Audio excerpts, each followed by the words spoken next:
Okay, let's see. This needs to stay on so you all can hear them, but when he presents, we'll need to mute that. Otherwise, that's kind of. That's true. I think that they can hear me for real. Well, Right. he can mute it. No, you're right. Okay, so we still need Dr. McBride.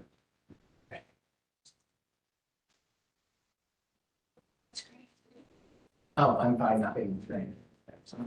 100%.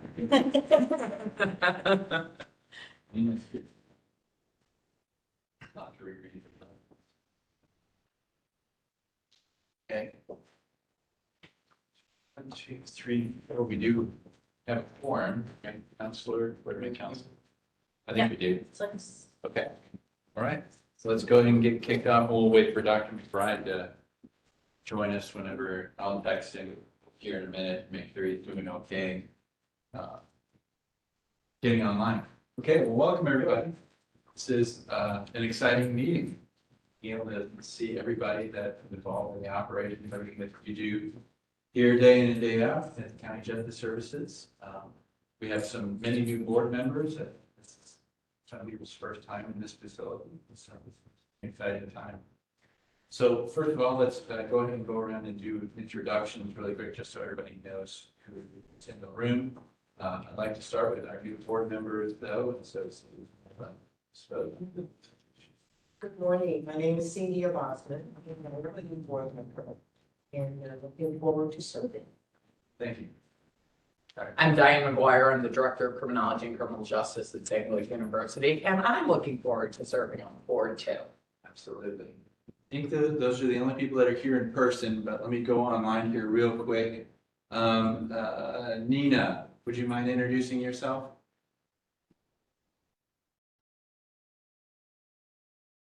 We don't have sound. Oh, Nina, are you on mute? Yes, thank you. Hi, everybody. I'm Nina Riaz, and I'm a mental health advocate, and it has been a pleasure serving on this board with everybody. Thank you. Sorry, Nina, we're having some challenges with audio here. So just stand by for just a sec.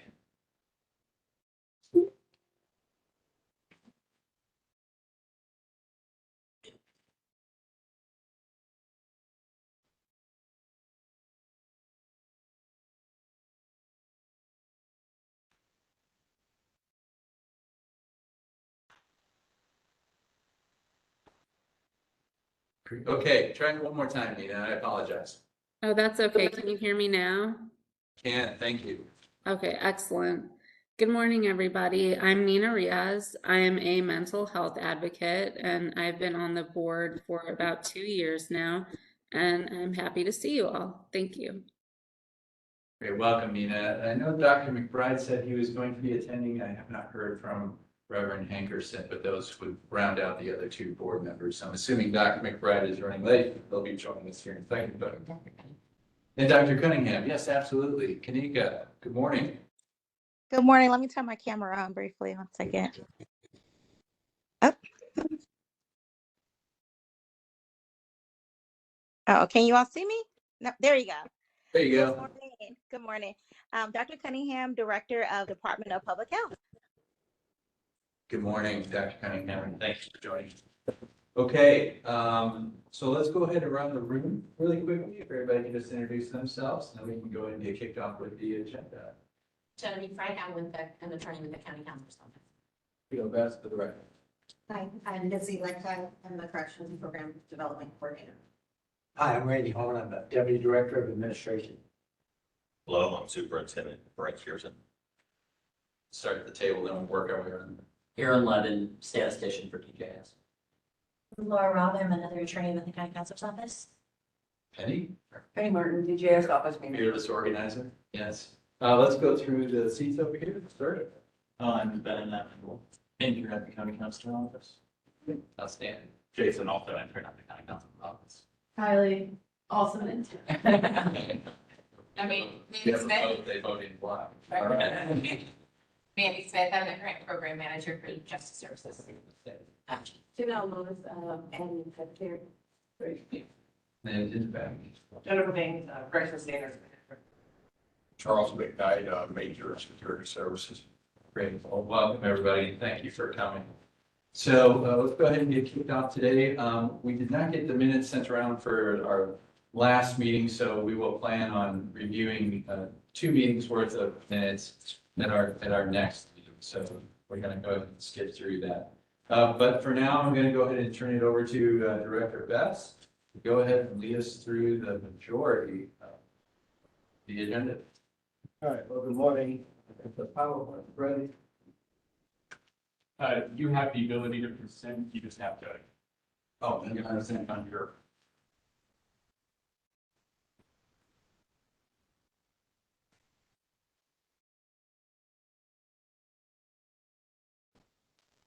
Is that? You have to present your screen. Okay, Sorry. sorry, go ahead.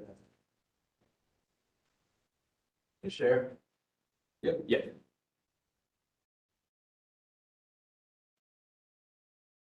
Are you just gonna, yeah. All right. Well, good morning. And again, from our last board meeting, I believe what we talked about was just providing, especially for many of our new members, and those that have been on the board but have not had a complete overview of justice services. We wanted to do just that, to provide an overview of justice services this morning. So we have a lot of staff that are in the room and has spent a considerable amount of time developing slides and getting their presentations together to be able to provide. So I won't be the one talking the whole time during this overview. They have, again, just done a diligent job with helping to get the information prepared in this presentation, and they'll be the ones to present. So we'll just, again, go ahead and start.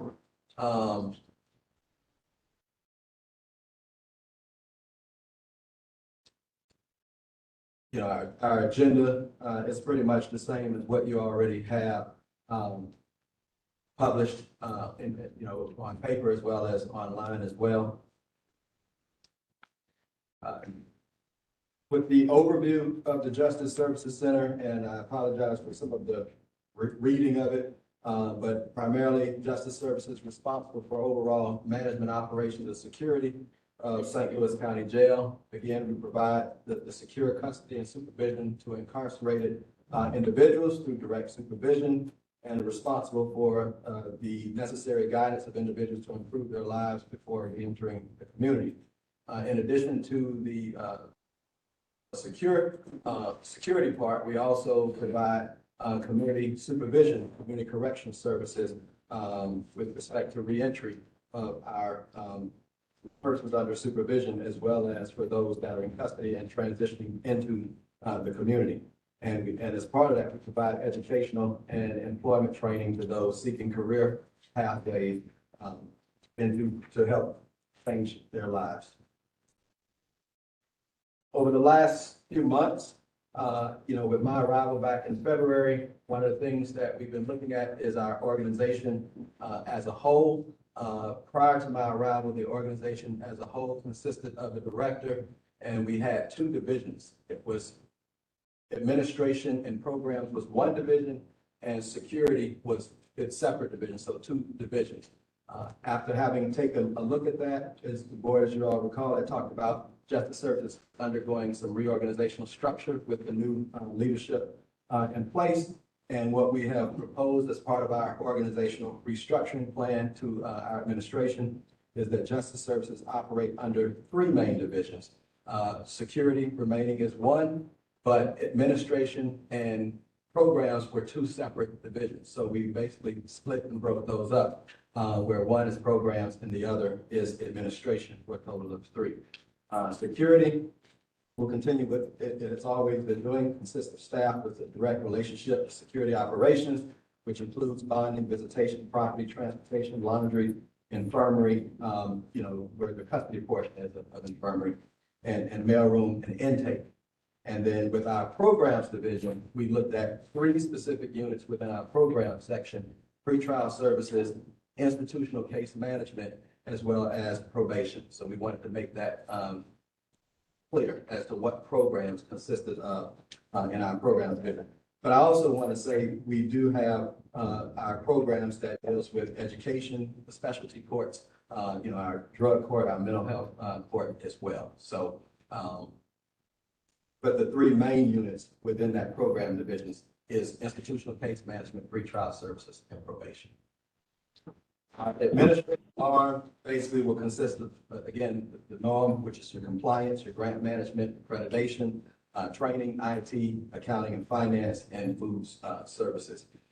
Again, when I talk about these three divisions, I want to be clear, and I talked about it as a proposed.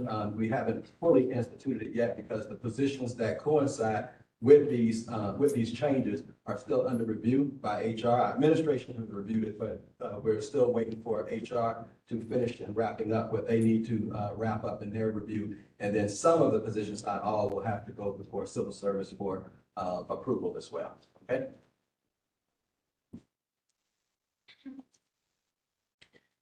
Also with overview is, again, some of this is just historical to the degree of, for example, our jail was first built in 1998, and the maximum capacity of our jail is around 1,400.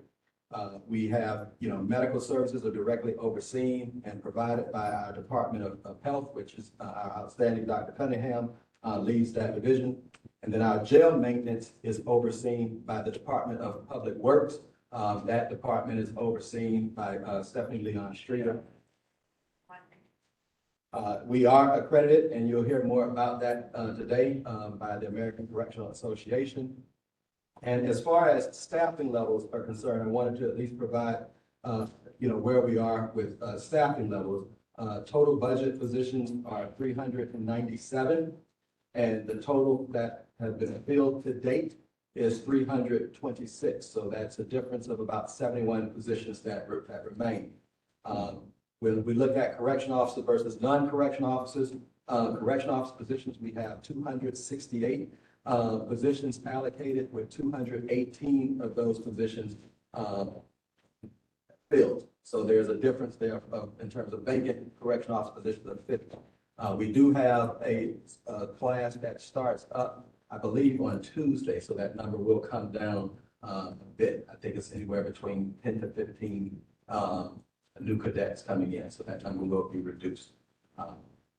In terms of non-CO positions, this is your staffing areas. Again, there's 129 that are allocated and 108 are filled, so 21 vacant non-CO positions. And again, some of this is changing as part of the reorganization that is undergoing as well. Okay. Keto, how often do you do classes for cadets? How many times a year? I would say, what is it, about roughly every 2 months, once every 2 months? Every 2 months. We're on class 5 currently that starts Tuesday. Okay. Class 5 for this year. Correct, sir. When you talk about shift work of staff, we offer, several shifts. One of which is our 6 to 2. Then we have a 2 to 12, or is it 2 to 12? Yeah, 2 to 10. And then we also have in the 3 main shifts. Then we also have the 12 to 6. 10 p.m. 10 p.m. to 6. Okay. I'm still trying to get the learning shifts, but and that's just for our correctional staff, and our non-correctional staff tends to come in, during either 6 in the morning or 7 in the morning, and work till between 3 and 4. And then finally, we do have, our website for Department of Justice Services is on the external website for St. Louis County. So just wanted to give everybody that web address so they can have access to that. I'll let our accreditation manager, Jennifer Baines, talk about accreditation. Here. I'm gonna give you my seats.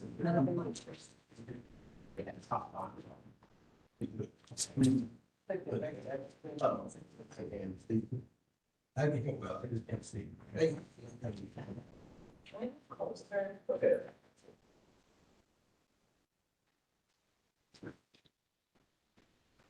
All right. Hello, everyone. So I am the Correction Standards Manager. We are, as he said, accredited by the American Correctional Association. We're the only jail in the state of Missouri that is accredited by that accrediting body.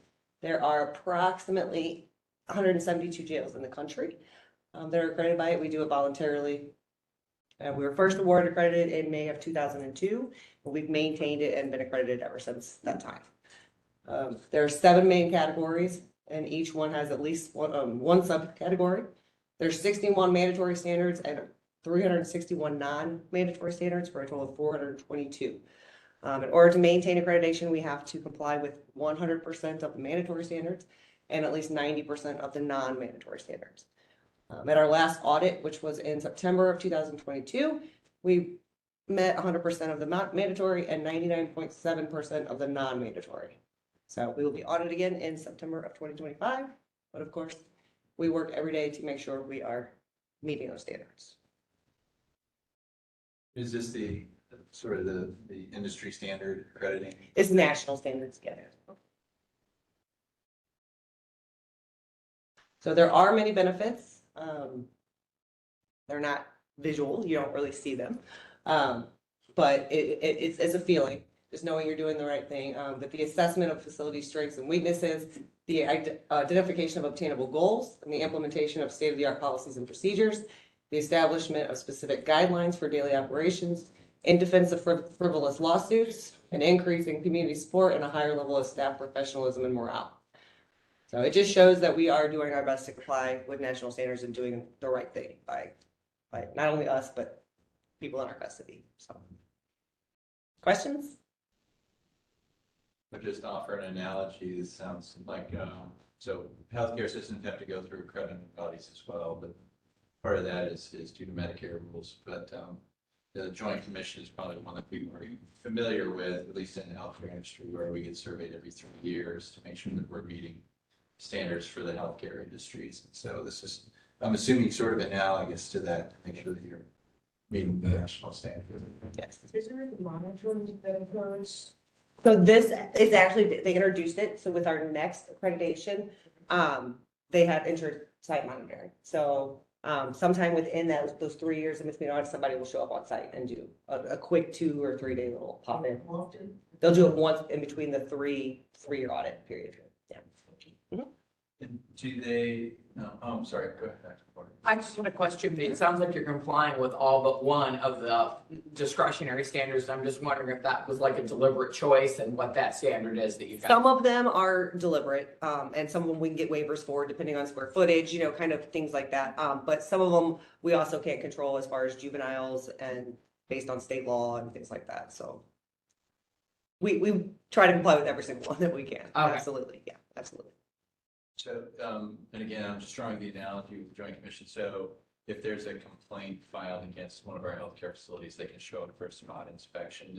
Is there any mechanism like that with this organization where they can come in and do a spot inspection? So there is. So I have to report every year. I have many reports, outcome measures, things that I have to report every single year or as they occur. And if they notice a pattern, they will show up here. Or if they have questions, they will show up here. They're called monitoring site, but we haven't had any, knock on wood, since the very first audit, back in 2001. But yeah, they will show up here. Anything else? Thank you. Split out. Like, it's ready, split out. All right, we'll move on and our next, we'll have our Major Charles McKnight to go over our Justice Services orientation and the recruit training of our new cadets. Good morning. Morning. Just a little overview of our recruit training and our orientation.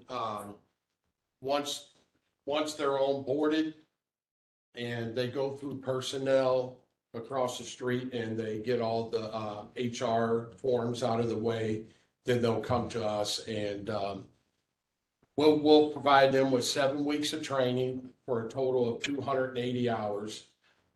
3 weeks of that training is in the classroom and 4 weeks of the training is OJT on the floors with a pair of field training instructors.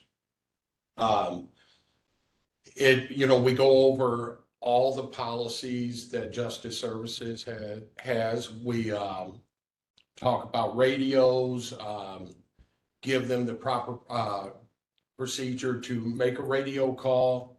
We, have intensive, in training on interpersonal communication skills, that's pretty much, our job as a whole is just being able to talk to someone effectively and manage their behavior. So we really spend a lot of time on that.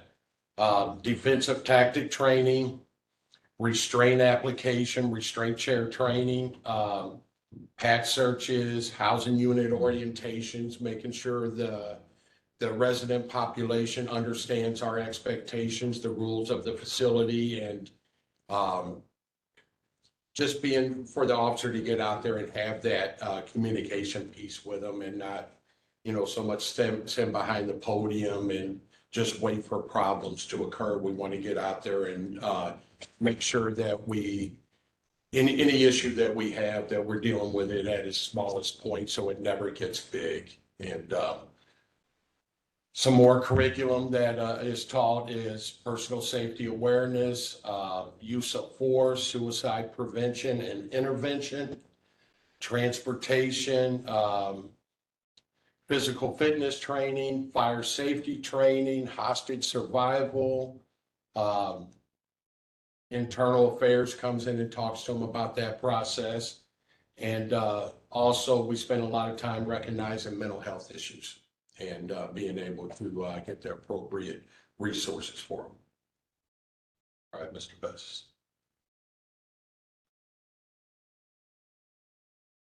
And on the job training, they're going to work with an FTI for, like I said, for 4 weeks up there, learning the day-to-day operations. They're going to be assigned the FTI on the floor that they're going to be assigned to. And just learning how to interact with our resident population and making sure that, that professional, respectful line is being monitored for them 4 weeks as well.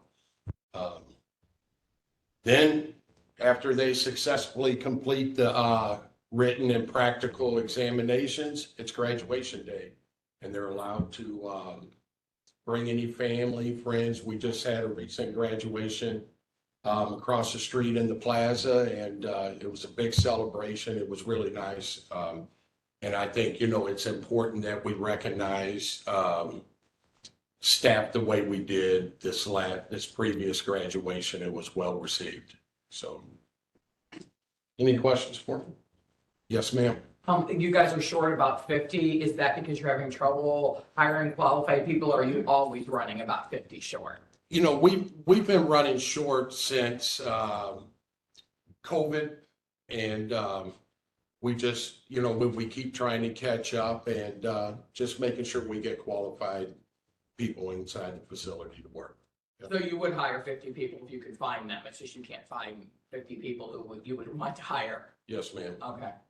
Yeah, and I would just add to that to say that, I just got back from the American Jail Association's conference this week, and this is a national problem as it relates to the correctional officer shortage. So, even that was the running theme among most sheriff and county corrections agencies that were present. They're all struggling with corrections, with shortage, and gotta admit, being back in here 24 years later, when I was in the Florida Department of Corrections, shortage then, and I was working for the state. So it's something that is continuous, but definitely will, and we'll talk more about it during this meeting of what we're trying to do to close that gap. I'm assuming during the training period that you're also teaching, along with those interpersonal skills, de-escalation techniques and things like. Yes, sir. That's during our use of force training. Okay. Yep. And what's the minimum requirement for somebody to apply for a job? Corrections officer. High school education, no felony convictions. Age 19. Age. Oh, wow. It's pretty young. Yeah. So is there any way, Keto, that we could circulate the dates for the graduations in case some board members wanted to attend? Yes, Yes. I'll make sure you're. Great, thank you. Now the big graduation that we did at Memorial Park, that's every year. So, Okay. so we clear, that's every year. But we will do something here in the Rotunda area, and we did a very good job doing it. Not this past graduation, but the last one. Last three. So. And so we should have a graduation party. It's very nice, very nice. So I'll make sure that's out there, Mr. Vice Chair, what you do, right? About 4 weeks can do. All right, thank you. For several years, we have been the beneficiaries of the MacArthur Grant. And we've asked Mandy to be able to come in and she can talk to you all about the MacArthur Grant and educate us on what that's about and how that's been beneficial to justice services. Mandy? Sure. Hello, everybody. As I said earlier, my name is Mandy Smith. I'm the grant program manager here for Justice Services. We were awarded the MacArthur Grant as part of their Safety and Justice Challenge in 2016. They have continued funding throughout. In 2024 and 2025, we are in the capstone phase of that funding. So I just want to talk to you a little bit about the strategies that we've implemented throughout the time that we've had the grant and what our strategy for the sustainability for that capstone phase will be. So with the MacArthur Safety and Justice Challenge, the goal is to safely reduce jail population, eliminate racial disparities, and improve collaboration amongst local leaders and the community. With that, we've implemented, as you can see, several strategies, the first of which was enhanced pretrial strategies. So we really had to focus on the pretrial release and getting that integrated within St. Clair County Justice Services. That is fully integrated and has been sustained by the county. There are plans to expand that, but the director will touch on that a little bit later. We also had expedited probation processing. So for individuals on state probation, if there was a detainer out by their PO, they would get brought in and they would sit for weeks waiting on a interview with their PO. In collaboration with Missouri State Probation and Parole, we had 2 POs stationed here at the jail to conduct those interviews within days as opposed to within weeks. And that has been sustained by Missouri State Probation and Parole. They have 2 people here to conduct those interviews in an expedited manner.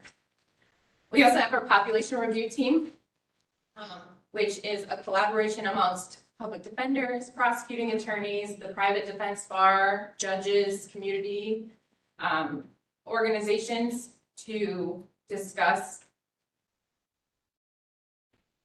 individual cases in the jail and see if there's anything that we can do to get them out of jail, whether that's a bond reduction, whether that's introducing them to one of our programs. We discussed about 60 cases a month. 10 of those are typically reserved for serious mental illness cases. And one of those meetings is used for general data review, where we look at how the population changed from one month to the next, kind of look for trends and see what we can do to address those. The next one we have is the Racial Equity Subcommittee. That one kind of speaks for itself. How do we address the racial disparities within the jail? One of the major things that they had was they introduced an ability to pay screener. What? An ability to pay screener for bonds. Oh, okay. The next thing we have, and this is one of the major things that we still need to find support for to sustain long-term, is our early defense representation. MacArthur has 2 attorneys that are present in our initial appearance courts. They will represent any person who has not already acquired an attorney, whether that be a private or public defender. And that's just obviously to make sure that the individual's rights are covered in that first appearance, and having them there has significantly reduced the amount of denied bail that we've seen, and has increased the amount of release on recognizance or release on programs. The Tappan Center is a safe space that is located in the St. Louis County Library where individuals with active warrants can go to work with a defense attorney. And then there's also a prosecutor on call where they can work to get that warrant recalled and get a court date scheduled. Something new that we've just started is our narrative project, and that is an ad campaign that is launched in April of 2024 that challenges people to reframe their thinking on pretrial detention and what it means to have a safe community. That will run through June of this year, and we're currently focusing on our amplification efforts. What are we going to do to sustain that message long term after the ads stop appearing on television and streaming services? And then lastly is our public safety assessment, which is a risk assessment tool that was implemented in 2020. This risk assessment particularly removes racial and socioeconomic biases from the determination of the risk assessment, and it focuses on the probability of new criminal activity and probability of failure to appear in court.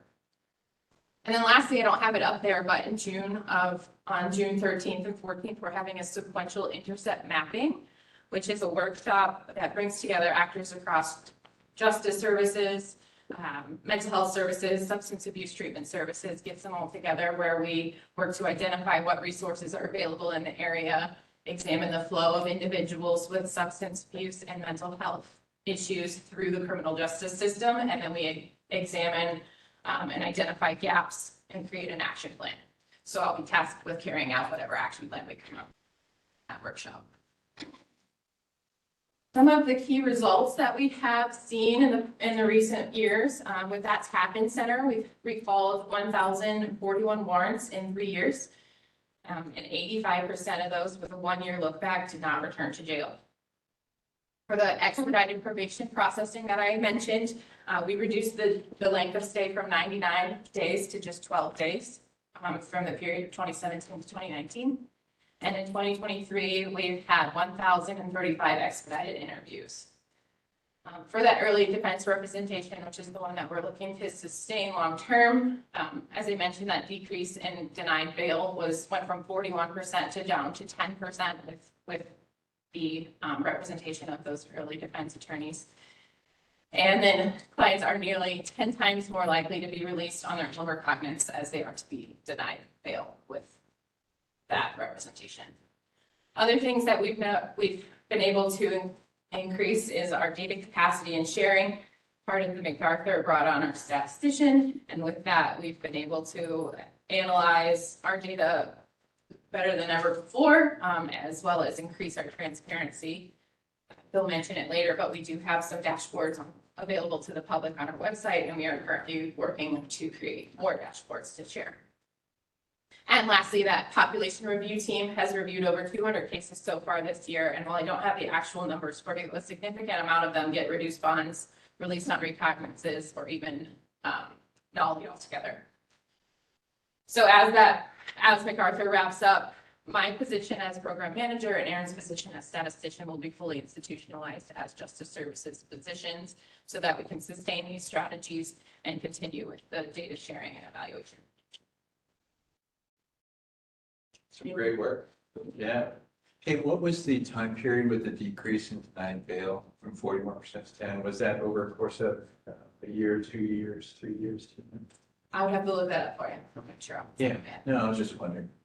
The other question I have is, maybe this is for, is there any way that we could have some periodic updates on some of these programs, like a couple times a year, just to see how everything's going? Sure.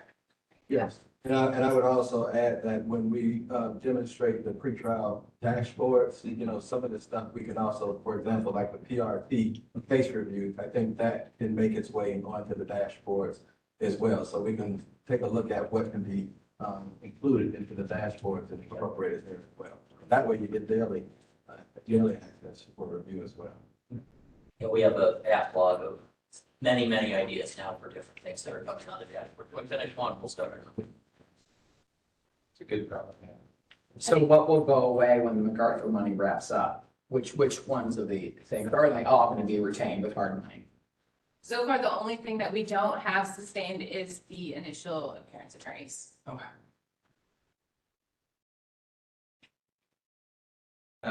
Forgive me if you mentioned this, when does the MacArthur grant in The end of 2025. 2025? And is A year. there a prospect for a renewal on that, or? There's not. They said that this is about the end. They're kind of changing gears and focusing on other things. So the safety and justice challenge as it relates to our jail specifically will be renewed. Is there opportunity for other funding streams for this, other philanthropy funding sources outside of the park? They are shifting their focus to housing. And I think St. Louis County is somebody that they might want to. No, I meant for philanthropies that are focused on criminal justice. Is there other organizations out there outside of MacArthur that would be interested in funding some of these programs? Yes, there are all kinds of grant opportunities. So that will be, as I transition into a fully institutionalized justice services employee, will be my main role is looking for and applying for further grants and strategies to implement in the jail. And I would add, my director said, she's already started applying for some grants, because she does take a look at BJA and BJS websites, to see what grants are available there. Then you also have the reentry services, that national organization, their website that also has a number of grants that they tend to advertise from time to time. So we are continuously and routinely applying for those grants as well. Thank you. And I'll just briefly mention for those online, you're in a really tiny screen, and so I can't see you if you're holding your hand up. So feel free to interrupt at any time if you have a question. Okay. Second. Thank you. Thank you. All right, as you all know, our jail has been involved with a lot of programming over the last several years. We've really increased specifically the educational programming within the jail. And we're always looking to see how we can expand upon programming. So I've asked our correctional program developments coordinator, I'm going to say Mr. because I know the official name is Melissa Lichty, to be able to come before us and talk about our programming area. Thank you. So my name is Missy. I am the Corrections Program Development Coordinator, and I'm here to tell you about our programs, tell you about our volunteers, and tell you about what we've got going on here. So over the last 3 years, we went from 0 to 450 plus volunteers. So without our volunteers and contracted instructors, they would not have the opportunities that we're able to give them upstairs. So we have about 150 contractors that come in and teach about 150 classes per week on all of our floors. So that's kind of a big deal, along with the Tappan Center that Mandy was mentioning earlier. We won the NACO award with our volunteers, our volunteer initiative with the Tappan Center as well. So that's something we're really proud of. And NACO stands for National Association of Counties. So what kind of classes do we teach up there on the floors? So we have the Making It Work class. We have a lot of Bible studies, Islamic studies, wellness, meditation, arts and crafts, financial literacy, and career coaching. This is just an idea of what we have going on upstairs. We have so many more specific classes. Are there any that are more popular than others, you know? Probably the college classes. College class. Yep, which I'm getting ready to tell you about. Thank you. So SSD Homebound, this is part of our educational services that we offer here. This is through the special school district. And this is for those that have come in that were arrested during high school that have now, they are now certified adults and they're over here.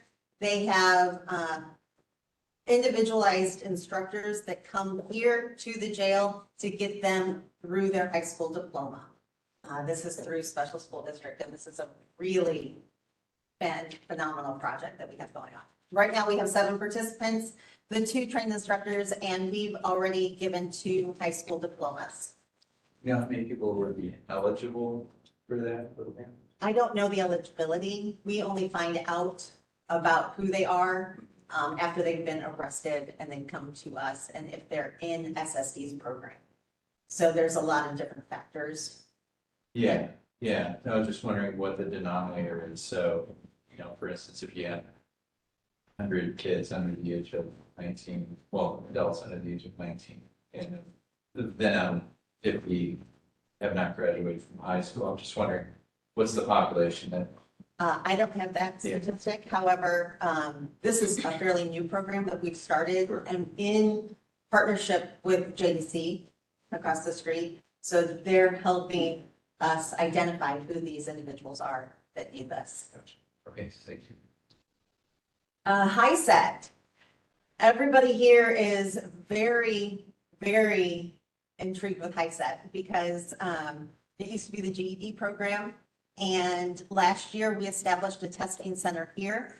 Before or pre-COVID, we had a third party come in and test our students. Now that we have a testing center here, it's a lot easier to get our tests completed. There's 5 individual tests in the HiSET, and they have to complete all 5 of them in order to get a HiSET diploma. So we've had over 70 participants in our HiSET classes. We've just recently trained a new instructor, so we now have 2 instructors. I've increased the individual HiSET tests taken from 35 to 40 since I've done this screen. We've had quite a few extra tests taken, and we've had 8 HiSET diplomas received. The exciting part about this is once they also leave here, they receive their diploma, they're eligible to walk with Rockwood Parkway and their AEL program, so it gives them an additional success. And our PACE program. So last year, we partnered with St. Louis Community College to bring college credit classes to our residents. PACE stands for Progress Attained Through College Education. We've had 80 students participate so far. We've had 7 semesters. They're 8-week-long semesters. We've completed over 850 cumulative hours. We have 15 students that have been inducted to Phi Theta Kappa. These and our overall GPA is a 3.59.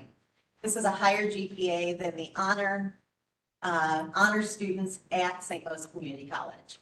We are extremely proud of that. This is the most popular class, hands down. And we love the idea of getting them through the HiSET class and going right into college classes. So they get excited about learning those things too.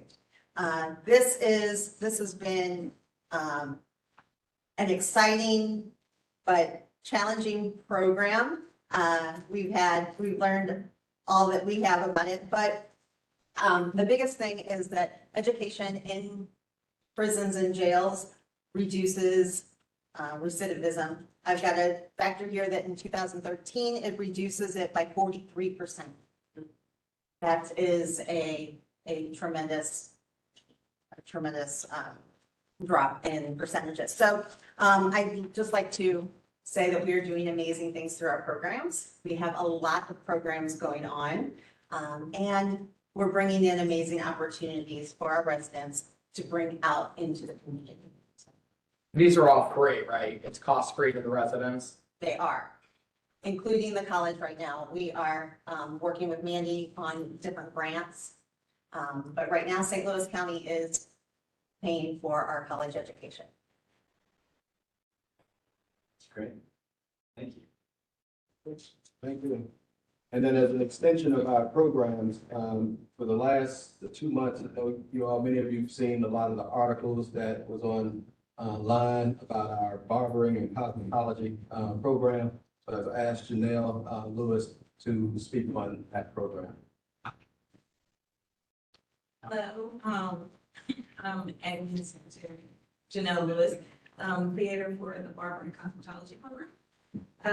We started last year with just the males for the barbering as a test run, and we started off with 10 residents. I think 8 of them actually completed because the other 2 ended up getting released or sentenced. But that was our first test run, and the women wanted to be included, so this year I conducted a cosmetology and barbering program for them as well. I currently have 3 licensed barbers and beauticians. I have 2 barbers, a Mr. Hayden Hobbs, and then a Miss Rachel Pulling. And then our cosmetology instructor is Miss Lori Spoons. This is volunteer work, to come in and teach the residents how to properly cut hair, style hair, give them more insight on career-based, if they get released.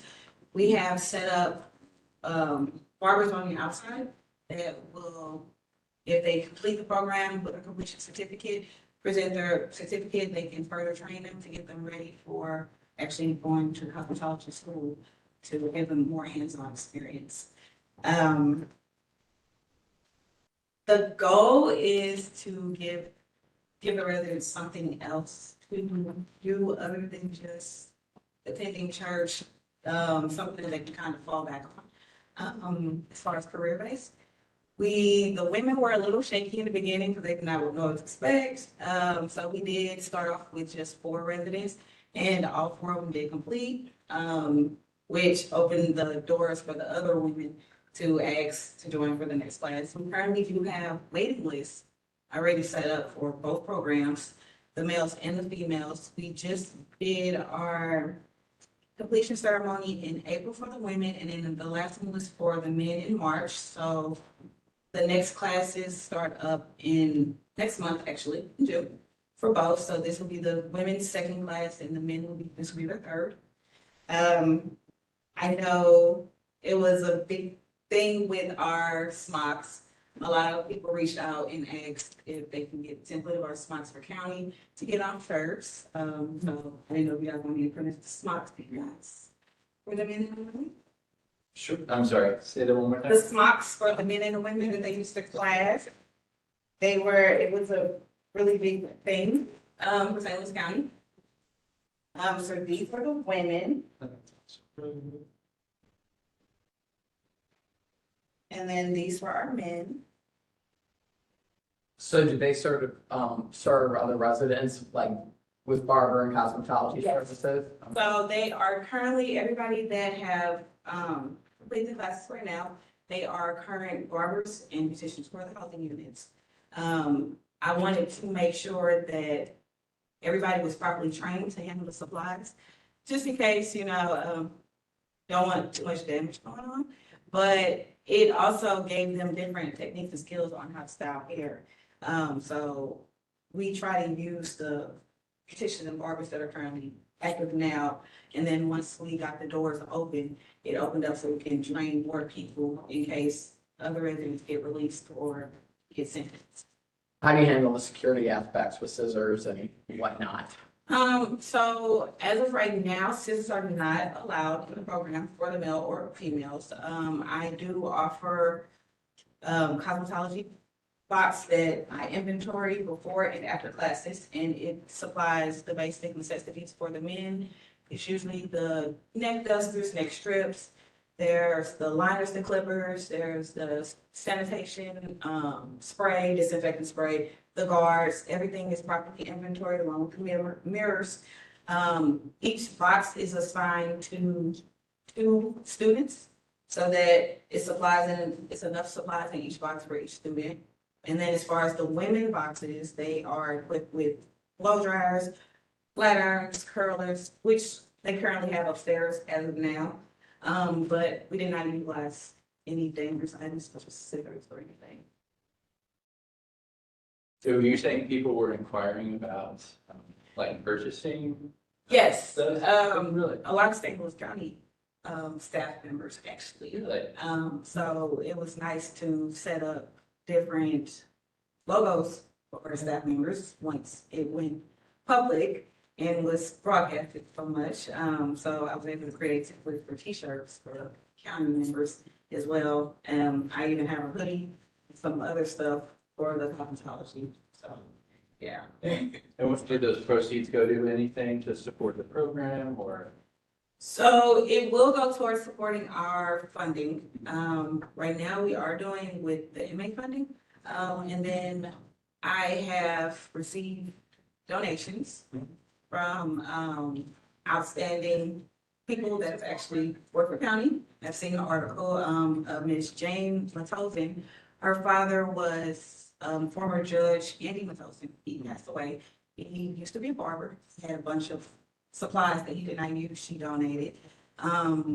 Once the cosmetology program started, I received a lot of notifications from physicians, and other beauty supply stores that wanted to, do donations as well. So we started receiving donations for supplies for the purpose of the classes. Person that's get engaged in this program, is there a vetting process, is there an application process? How do they become involved in this opportunity? So, me and Deputy Director Hayward speak with the unit managers for the floors. If they are interested in the programs, they will sign up with the unit managers. They have to pass the criteria of not being escape risk, and also not having enemies, within the class, so they cannot attend class if they have enemies in there for safety precaution.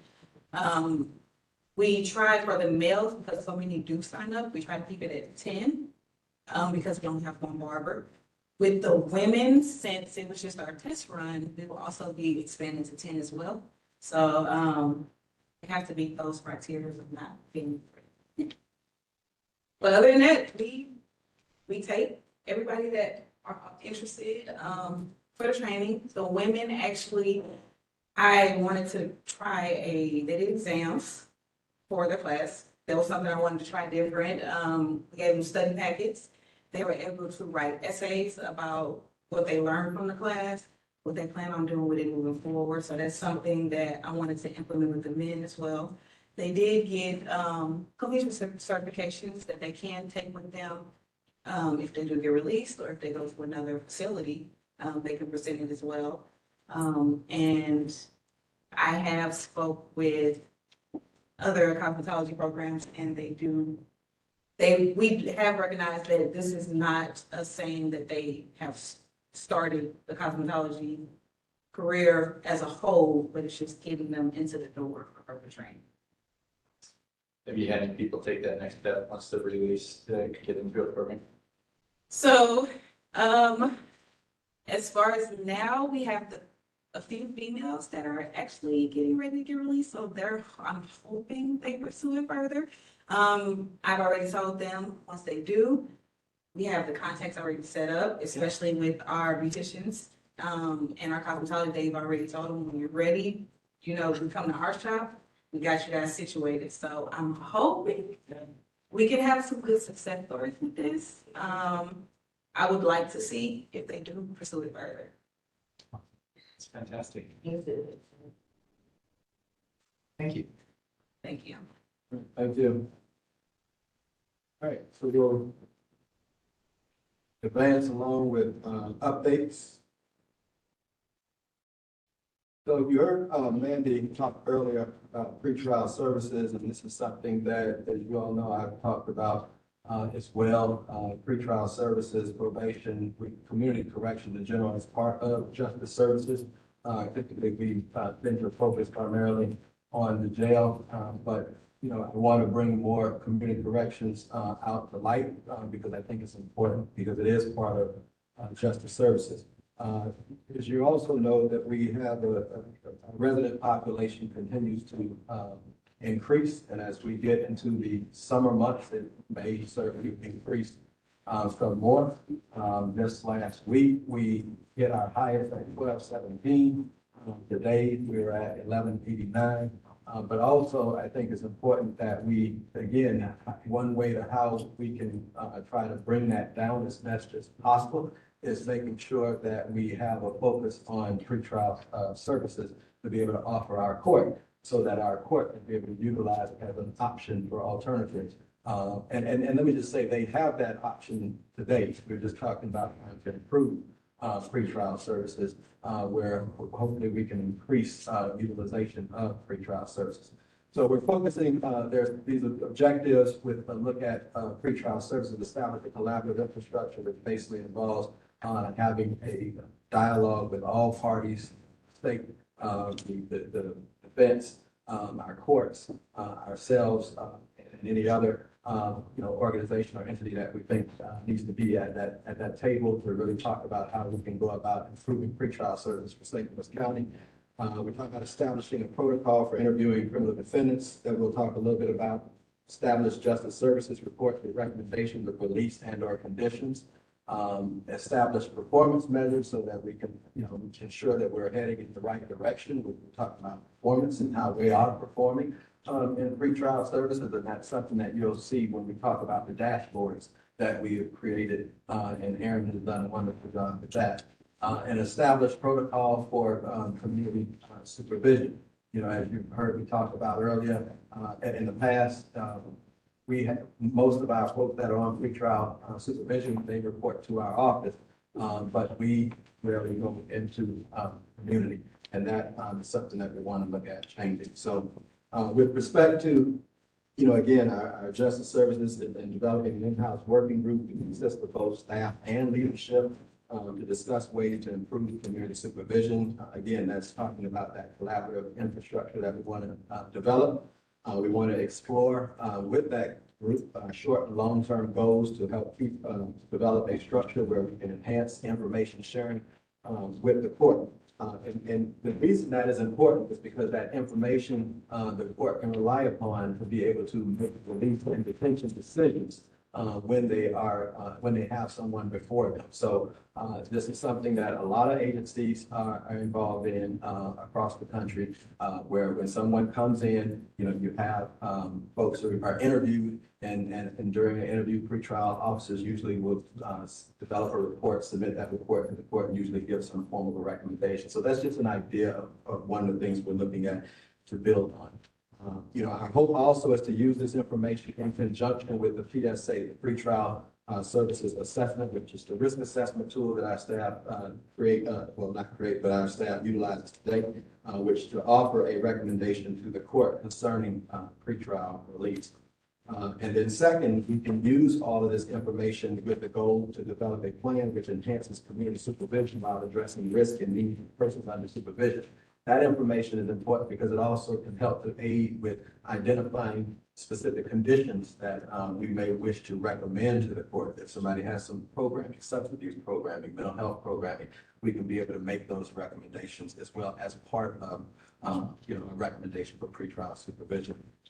Our intent is to strive and become an evidence-based system. So as a result, we will expand, as I talked about with performance measures, we will expand our data metrics to track performance. And we will demonstrate our pretrial services dashboard again, as I talked about earlier, after I'm done with the updates. As part of my updates, Aaron will demonstrate the dashboard. Any questions with pretrial services? That PSA questionnaire that you brought up, is that used in the majority of other criminal justice systems? Is it like sort of a national model for identifying this? It is definitely used by many other jurisdictions. I'm new to the PSA specifically. Federal government uses their own different risk assessments. Some could use the Ohio risk assessment instrument as well. So there are other risk assessment instruments that are used, but through the MacArthur grant, I think is where the PSA in terms of being brought to St. Louis County, and why we were using the PSA. Okay. Yeah, I was just wondering what the data was behind that, if it was validated through. Yeah, and I'll tell you, go ahead. It is a validated tool. We have plans to validate it here in St. Louis County with our specific data. And I think Missouri State as a whole is pushing towards the PSA. Okay, thank you. Any other questions with pretrial? This is Tim McBride on the Zoom call, if I could. Yes. And good morning, and I apologize for being late. You'll get an email from me. I had a pretty bad migraine this morning, and so I hope I didn't mess up your meeting too much. Not at all, Tim, but I see Penny is writing down that you're present, so we'll catch you. Okay, good. And so thanks for counting me. Director Best, thanks for that. And this may help in some of the questions I'll have when we get to the dashboard, because I was just reviewing that. And apologies if I'm not picking up on everything that you were saying, but in the pretrial services, when I was looking at the dashboard, there's been, as you noted, a really big increase in the number of residents in the jail, and to some numbers that we haven't seen for quite a while, a really high number. When I was just sort of reviewing the dashboard now while I was listening, many of them are pretrial. It looked like 920 is the current number. And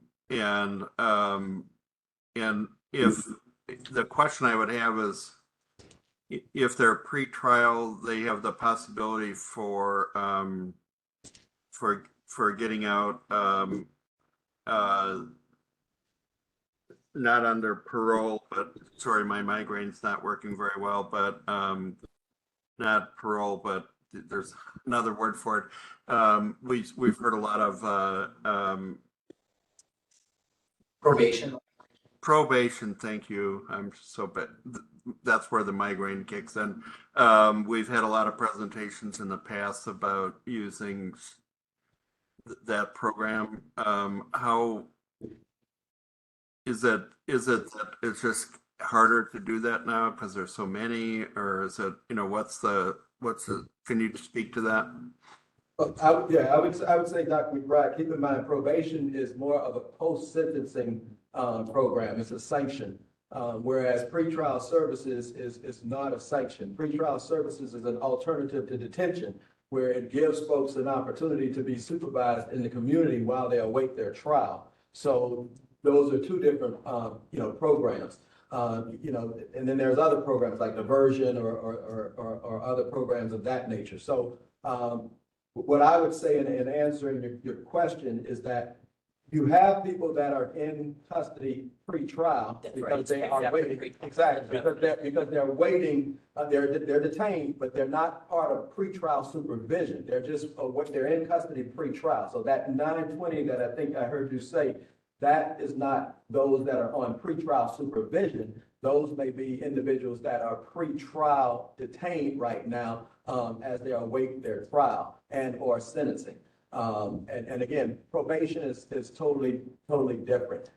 Pre-trial services, you'll find during the presentation, I think the number is around 300 and something. And those are individuals that are on pre-trial supervision. Those are individuals that the court has given the authorization to release those individuals and to be supervised while they remain in the community, prior to trial. Yeah, sorry. So what we hope to see is, by the whole purpose of having these ongoing discussions as well as providing these dashboards, what my hope would be is that at some point we'll start to see our numbers of pretrial services supervision increase and our pretrial detainees decrease. Yeah, I think we're on the same page, and I'm sorry I misspoke about the probation because I wasn't able to find the word. I think that's what I was leaning towards, is the way to get as you say, if there's more people getting the pretrial services, then we see the number going down on the pretrial in the jail being detained. Right. And my question was, is that number in the jail very high right now because the services that you have listed is just, there's a bottleneck or something going on right now? Is that what it is? Yeah, I want to be careful answering this, the why, because, that could be based on the charges that they're in. That could be based on judicial philosophy, to be honest, because again, it's the court that grants pretrial services.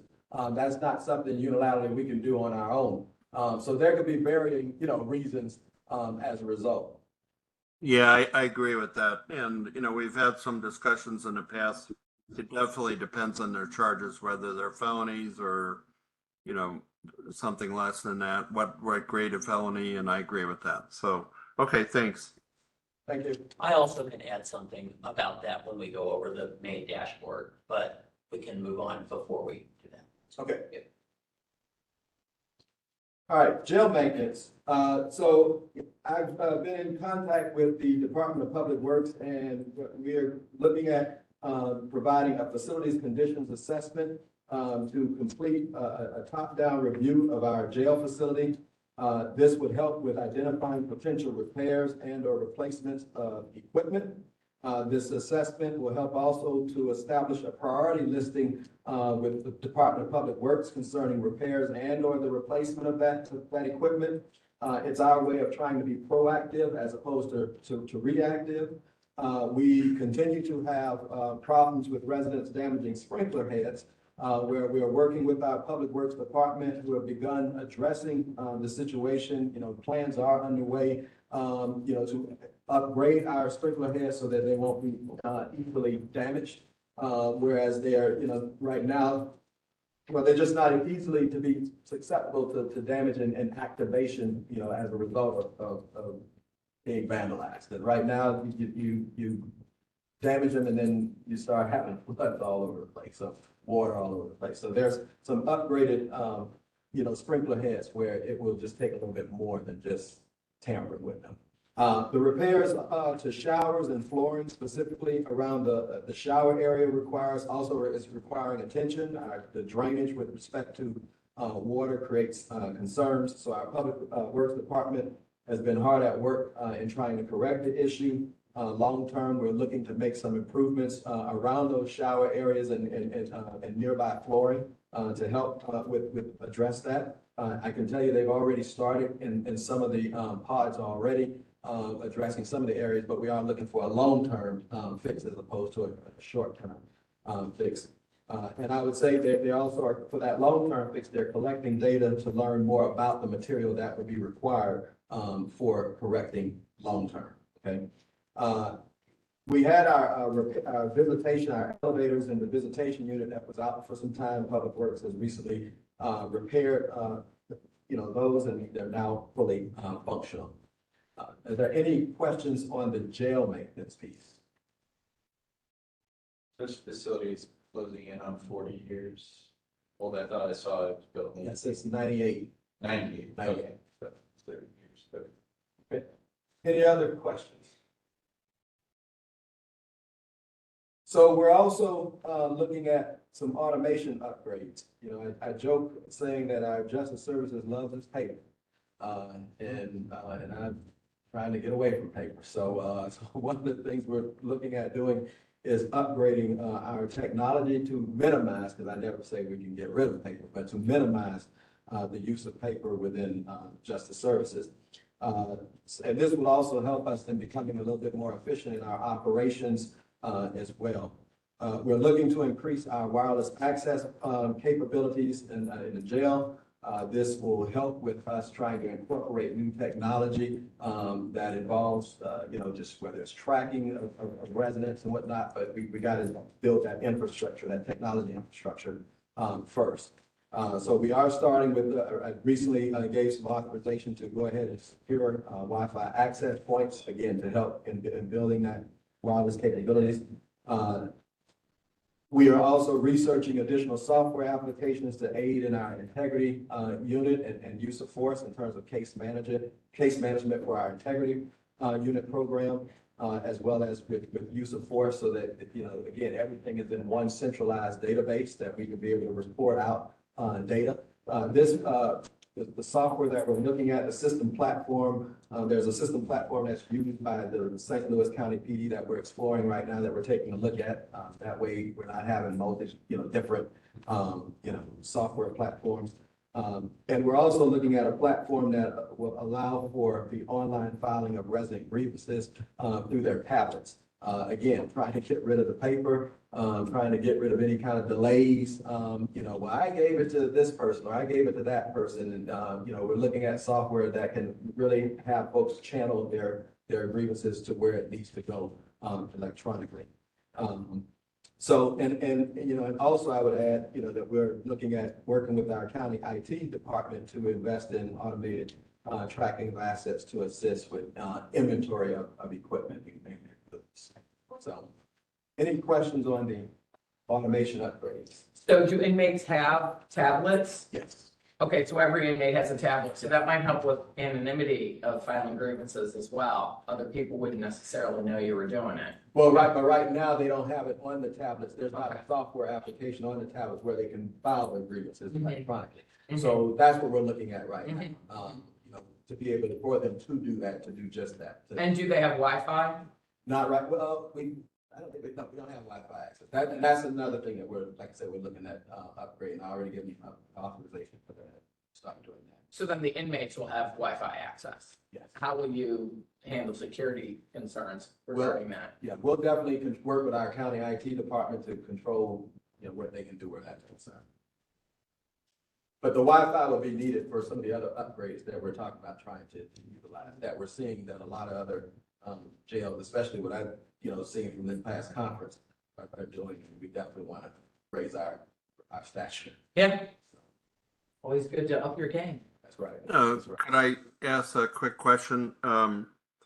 Director Bess, on this point in the last slide, and I tried to jump in, but I was too late. But it's a related point. I think in understanding the Common Council's budget and their challenges that they've faced, and from reading the newspapers and all that, and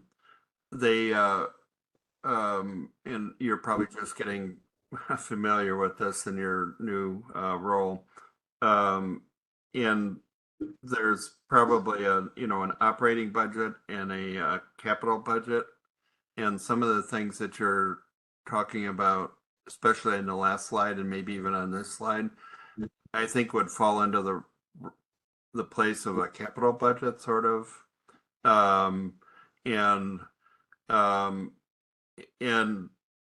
I know that I don't know which building you're sitting in because it's a different room than the one that we normally meet in. But I know they're facing challenges in terms of their main building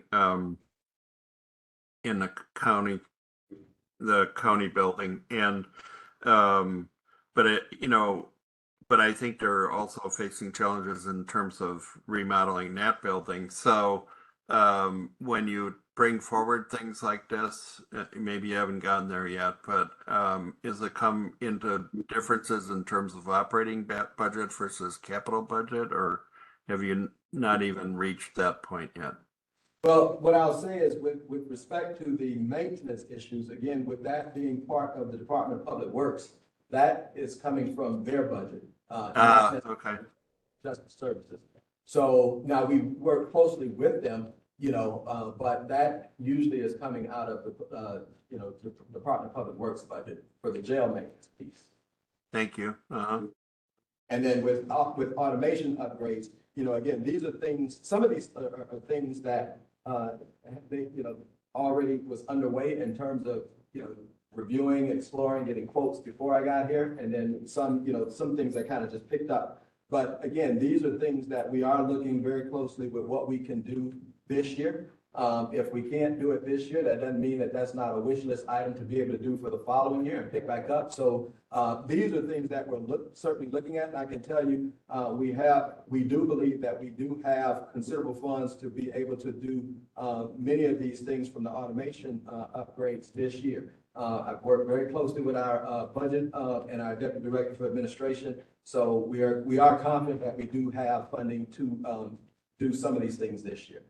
Thank you. That's very helpful. And with regard to the security question, I think that's an important one. But my understanding, and Alex or others may remember this, the laptops they get are, I think that those are already pretty protected or limited in terms of what they get access to. So with regards to the worries around security, so that in other words, they don't get access to everything in the world. That's correct. Is that correct? That's correct. That's correct. So I think, it's a really valid concern around security, but they don't have the same access that we do to everything. So they can't, do everything. That's correct. Thank you. Thank you. Medicaid, so just wanted to point out, in consultation with representatives from the Department of Health, we discussed concerns about having residents complete an application for Medicaid enrollment. And as residents are transitioning, the focus on Medicaid enrollment was to give residents an opportunity to receive their healthcare services and/or prescription medication upon release. But you got to go through that process of having, the Medicaid application and getting them enrolled immediately or early on, right? So Justice Services and Department of Health are doing our part with residents while they're in custody. We've started the enrollment process working with residents at the point of intake. So when they're coming in, our case managers, our classification officers specifically at the point of intake are working very diligently to get folks signed up at the point of intake. Now, sometimes people may not, want to really interact with us as much during the intake. So when they go up to if they do go up to a housing pod, then our case managers will follow up at that time to try to get folks enrolled in the Medicaid as well. So there's that follow-up on the back end, okay? We started these discussions in late March and April. I'm happy to say that we've completed about 89 applications since that time. And thus far, during the month of May, we've completed 42 applications thus far. We're working to, again, talking about, right now this is on paper. So again, talking about the technology piece, we are working on installing a kiosk-like station right in front of our classification and as well as in our pod area so that folks will be able to do this electronically online through the use of an iPad. So I've recently given the go-ahead to start taking a look at procuring that. But again, it's still pending underway. But we want to transition from paper applications to electronic applications. It is also using that same technology, plans to help with the public defender application that must be completed as well, so they can be able to complete their request for public defenders online as well. All right. Any questions for that? Yeah, Director Best, I'm sorry, I keep jumping in here. I apologize, Alex, but others, but this is, as people know, this is my pet topic I've been working on for a long time. And so I'm really excited that this is going on, and I have been excited for a long time that jail's working on this. So I apologize, I applaud you all for doing this. Director Best, if you don't know this, I've been working, Medicaid's my main research topic, and I was one of the main researchers working on Medicaid expansion when it was happening in Missouri. So I just wanted to point out that is there any, when you go to the residents, is there reluctance to sign up, or is there, I understand on intake there may be some challenges, but later on, do people not understand the role that Medicaid may play for them, or do they need more information? And the reason I ask that is, would it be helpful to do like a seminar or something to talk about the role of Medicaid? And I'm crazy to say this, but I would be even willing to help with that regard. So, and I appreciate that, Dr. McBride. I would say there has been very few refusals. There have been some refusals. And talking with our DPH folks, the last time, I want to say about a few days ago, it's my understanding there was about 14 resident refusals. Now, that could be for any reasons, I haven't checked with them to find out why. When we're talking about a refusal at intake, I can probably understand somebody just got arrested. I'm not really interested in filling out a lot of forms. Yeah. So the out of here, you know, so. And it is so- voluntary, so they have a right to say no, so. yeah. That's right. So I can understand, you know, the hesitation at intake. And that's why we wanted to make sure we have, you know, as a backup, you know, after things kind of calm down a little bit, then if they did make it up to the, a housing part, then we can just, you know, on the back end, try to do it that way. So the refusals have been very few. Like I say, in talking with, DPH representative, it was only 14 that they had, thus far. So knock on wood, we can keep it low. But you know, the case managers and the classification specialists, they're going to continue to keep trying and get those, signed up. Now, what we probably can do based on your suggestion, which I like, is I'll talk to, DPH and our security staff as part of the orientation process, because they do have an orientation if they know that they're going to be housed now for a period of time. Then maybe it would be a good idea, if they're not already doing it, is to adopt some information about Medicaid enrollment in the orientation program at the beginning. So that, I'm writing that down, and I'll check with them, and I can report back during the next advisory board meeting. Thank you so much. Appreciate what you're doing. Thank you. Medicaid is having a significant backlog in the state of Missouri due to transition off of COVID-19. So for those who don't know, they suspended the reapplication period for people that are on Medicaid so that they can continue getting coverage. They're in the process now of reaffirming everybody that is on Medicaid. So you're probably seeing a lot of people are being removed from the Medicaid rolls, but it also means it's a backlog of people trying to get enrolled in Medicaid as well. So I guess my point being is, don't be frustrated with the process. Keep going forward. Yeah, no, yeah, we don't take it personally. We keep it moving. We understand, you know, the situation with folks coming in. Right. So. Yep, there's a lot to be frustrated with our Missouri system, as Dr. Garza's talking about. We've already lost 200,000 in Missouri through this. 277,000. I practice daily through the reapplication process, but people are signing back up again. As soon as they lose it, some people come back and sign up again. So, so that's called churning. So we're seeing a lot of that. So thank you for your hard work. Thank you. So you heard me talk earlier about our rising jail population. Again, last week it was as high as 1217. Today, you know, that it's high, but it's relief because it's from 1217 to 1189. So we'll take the 1189 for sure over the 1217. But you know, again, you know, we are, you know, taking a look at very closely our population. You know, as you all know, we have been in contact with the U.S. Marshal Service about the receipt of federal detainees. We were doing that before, and then we discontinued. So we are going to go ahead and advance forward with that. We're going to do it slowly. We're not going to do it, you know, real quick and open our doors to a large number of federal detainees. We have accepted a temporary agreement with the U.S. Marshals to allow not more than 10 at a time at this point in time. And that will start on May 28th, so next Tuesday.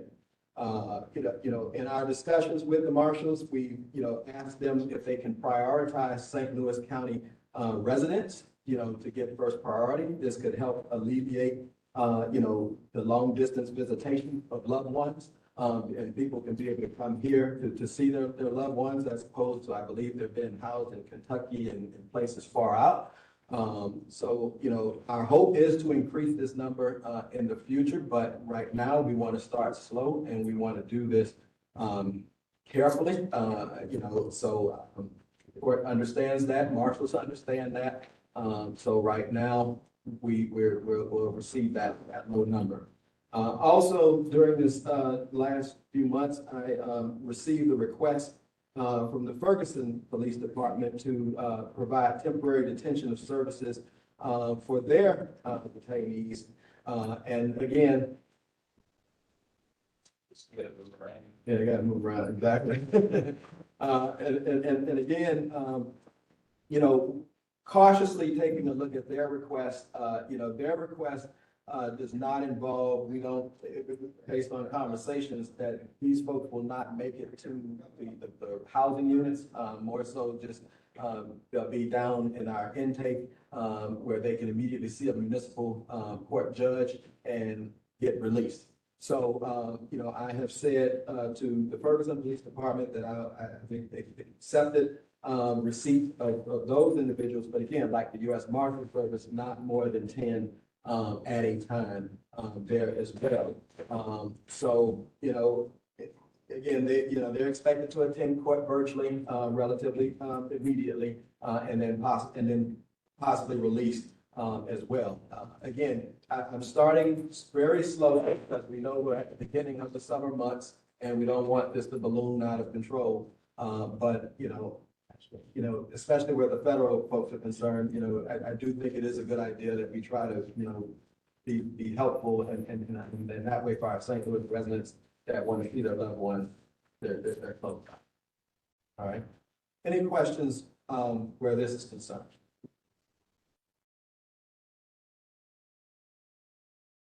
Okay.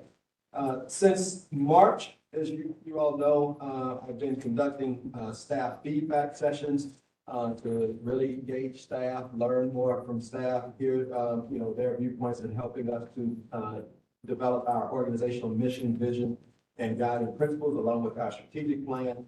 I've concluded those sessions on April 26th of 2024. The information has already been helpful with respect to our proposed organizational chart restructuring plan when you heard me talk about that new proposed organizational structure. This month, I have been meeting with residents to learn of their feedback as well, because they are, customers, so to speak.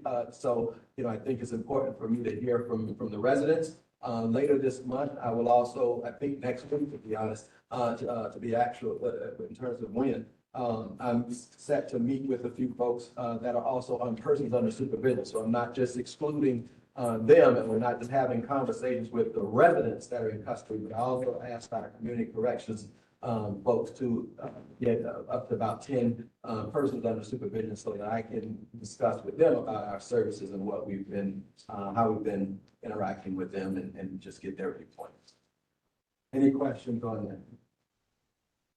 What have you learned? A lot.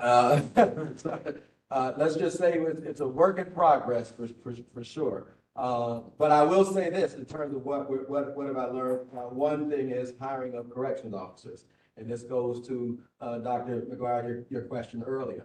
So one area that staff spoke about was with respect to hiring correction officers, and the concern really centered around, as I will summarize, quality versus quantity. Okay.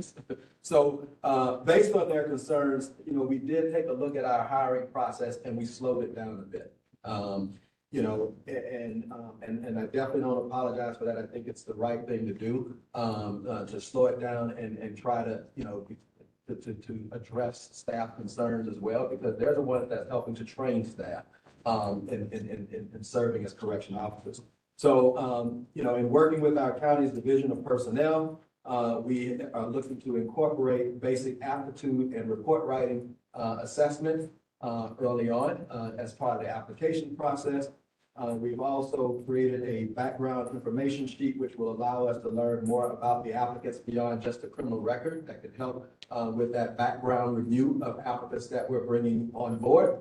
And also interviews will be conducted by sworn correctional staff, because right now we had interviews being conducted by both non-sworn and sworn staff. So, we've asked just for this to be done by sworn correctional staff, and we've changed up our interview questions, drawing more attention to job-related scenarios, which helps in assessing judgment, basic correctional knowledge, and other critical skills required to perform the role of corrections officers. So we're looking to fully implement this new process sometime in July, because we are working on a few things with HR department, and specifically, especially in the area of the basic aptitude testing and the report writing piece. So we have to make sure we have that tighten up a few things in that before we fully implement it. But we have, at least started looking at change, we've changed up the questions. And we've had corrections officers involved in the interview process. We are also looking to host multiple job fairs during the summer months. So I want to, again, close that gap. That is what I referred to earlier. Being in, and when we're talking about these job fairs, I don't want the job fairs to be here at Justice Services. We're looking at trying to do job fairs in the community where we go out into the individual communities and try to get people interested without them having to come here to Clayton. So, that helps to remove any kind of barriers of why they couldn't make it here, so to speak, for the job fair because so any questions for that? This is Tim McBride again. Thanks for that.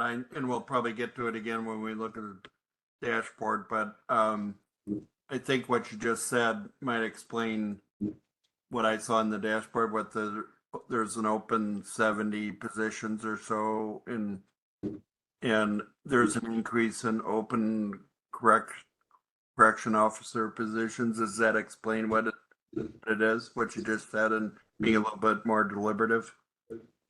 No, we've had about 50. The 71 is total with non-correction staff and corrections officers. Yeah, it was 70 is total, but yeah, you're right. I lumped them together.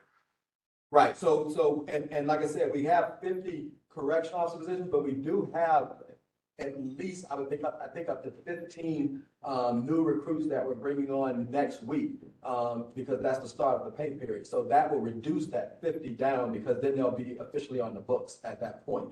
So that'll bring us down between 35. So, but we want to continue to do the push to, get more corrections officers hired. But again, I want to do this with respect to our staff where we're assessing, their capability to serve as correction officers, not just go into a hiring frenzy just to hire. I think we do need to take a look at, again, those basic aptitudes and have assessments done. This is an important role. This is an important job. And I'll be honest, as I've said before, I don't apologize for slowing the process down because we want to make sure that we get this right. Because you don't want to pay later for not getting it right. So I'd rather slow it down, take our time. But in this case, instead of having people come to Clayton, I think it's important for us to go into the various communities and try to do the recruitment in the respective communities throughout St. Louis County. Yeah, and one thing I've learned from being on this board for many years with Dr. Garza and others, it's not our job to be, actual managers of the jail. That's your job and others that are in the room. So the day-to-day management's your job. Our job is technically oversight and advice and on policies and all that, and to ask questions and sort of be stewards for the taxpayers and the county council and all that. So I think, it's in that spirit that we ask these questions. And, it's just thinking of the corrections officers and in the census and the jail.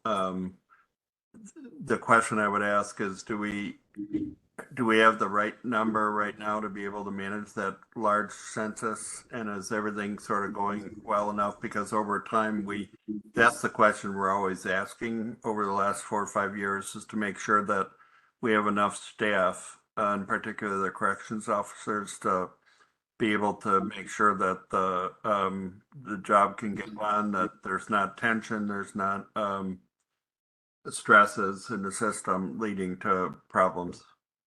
No, and I think that's fair. I will say we have what has been allocated based on the CJL report. What has been allocated by way of the recommendation of the CJL report.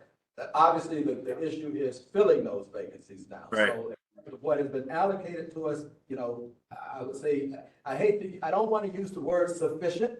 But I would say we have what has been allocated to us by virtue of the recommendations through the CJL report.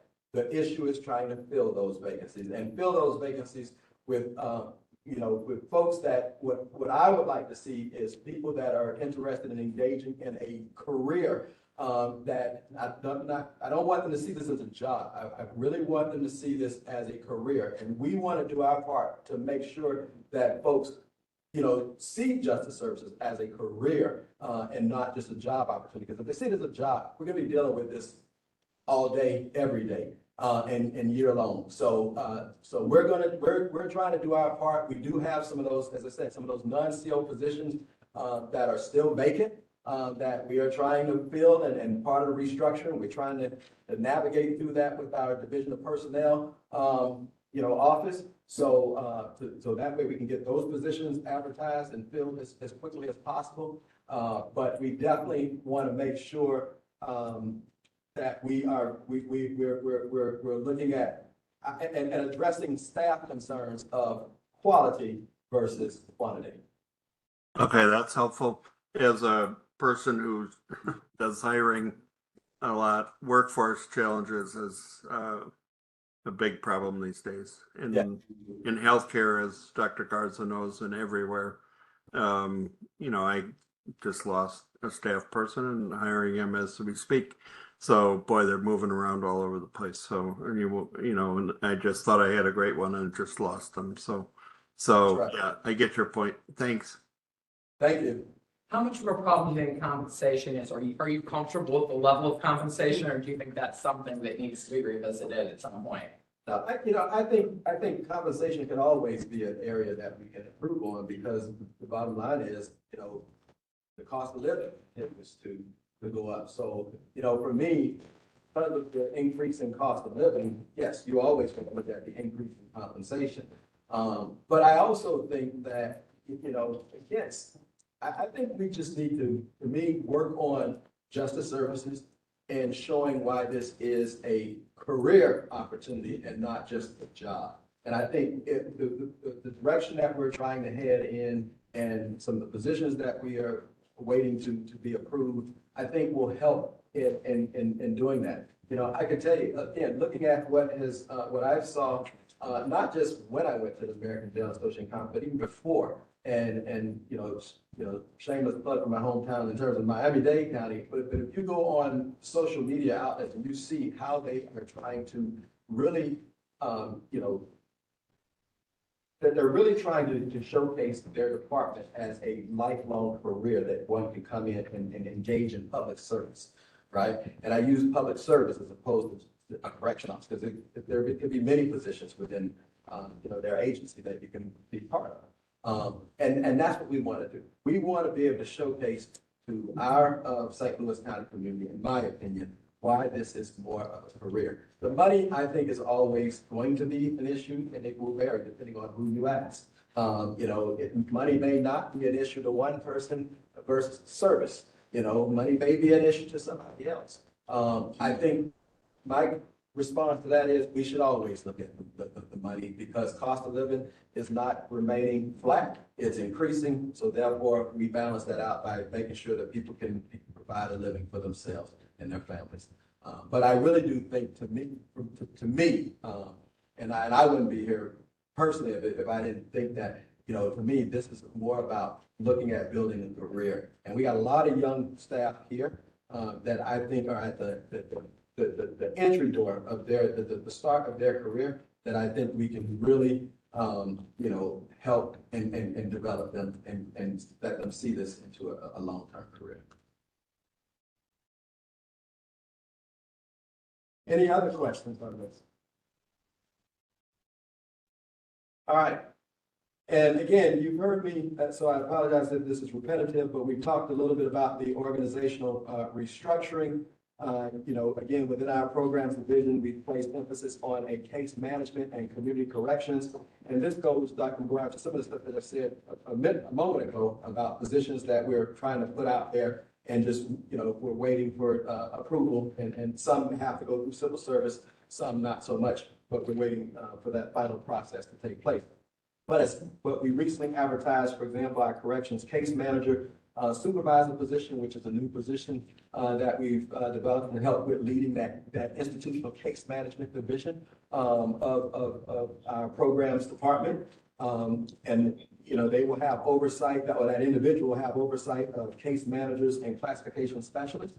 We're looking to expand our classifications department to offer round-the-clock service where possible, because you heard me talk about, as far as pre-trial service is concerned, information gathering. So if we have that classification department is functioning at least 24/7 around the clock, that would be very helpful as part of the pretrial services program.